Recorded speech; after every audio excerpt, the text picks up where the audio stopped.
सैयदना फारूक आज़म रज़ी अल्लाह ताला अन्हु आप फरमाते हैं मा इन्न दुआ मौकूफुन बैन अस्समाई वल अर्द। फरमाया जो दुआ होती है ना, दुआ बंदा मोमिन अल्लाह की बारगाह में दुआ करता है, ये जमीन और आसमान के दरमियान लटक जाती है, मुअल्लक हो जाती है। जनाब उमर रज़ी अल्लाह ताला अन्हु से पूछा गया, हुजूर कैसे मुअल्लक होती है? फरमाया ला यसअदु मिन्हु शैउन, कुछ भी कबूल नहीं होता। हुजूर कबूलियत होती कैसे है, दुआ कबूल कैसे होगी? तो हजरत सैयदना फारूक आज़म फरमाते हैं हत्ता तुसल्ली अला नबिय्यिका मुहम्मद, जब तू अपने आका मोहम्मद पे दरूद पढ़ लेता है, अल्लाह तेरी दुआ को शर्फ कबूलियत नसीब फरमा देता है। और हजरत सैयदना अली मुर्तजा कर्रमल्लाहु वजहुल करीम फरमाते हैं लौला अन्नल्लाह फरदा अलैया फराइदा लमा तनफ़्फ़स्तु नफ्सन इल्ला फिस्सलाति अला रसूलिल्लाह। फरमाते हैं अगर अल्लाह ताला ने मैं अली के दूसरे फराइज जिम्मा न लगाए होते, कोई दूसरी ड्यूटियां मैं अली के जिम्मा न लगाई होती, हजरत अली फरमाते हैं मुझे दुरूद पाक की बरकतों का अंदाजा है, यकीन है, अली के ऊपर अगर दूसरी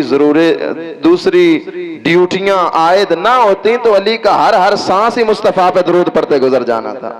हजरत सैयदना अली मुर्तजा शेर खुदा कर्रमल्लाहु वजहुल करीम फरमाते हैं लौला अन्नल्लाह फरदा अलैया फराइदा लमा तनफ़्फ़स्तु नफ्सन इल्ला फिस्सलाति अला रसूलिल्लाह।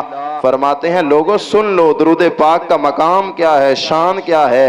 फरमाते हैं अगर अल्लाह ताला ने कोई दूसरी ड्यूटियां, कोई दूसरे फराइज मैं अली के जिम्मा ना लगाए होते तो अली का हर सांस ही मुस्तफा पे दरूद पढ़ते हुए गुजर जाना था।